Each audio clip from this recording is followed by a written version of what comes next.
یعقوب ولې او د څه لپاره ننګرهار ولایت ته تللی او ولې یې د ډیورنډ له فرضي کرښې لیدنه کړې؟ ټول حقیقت راسره په دې ویډیو کې وګورئ او چینل سبسکرایب کړئ. مولوي یعقوب وایي په هر ډول شرایطو کې به له خپلې خاورې دفاع وکړو.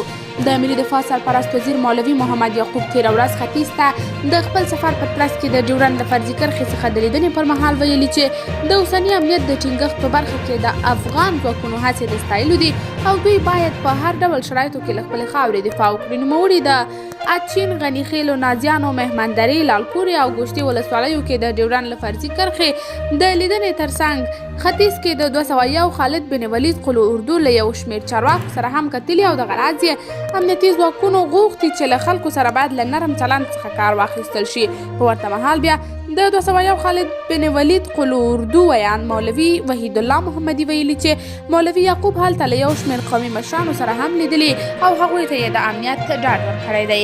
قدرمنو لیدونکو، تاسو د دې موضوع په هکله څه نظر لرئ؟ نظریات مو راسره په کمنټ کې شریک، ویډیو لایک او چینل سبسکرایب کړئ.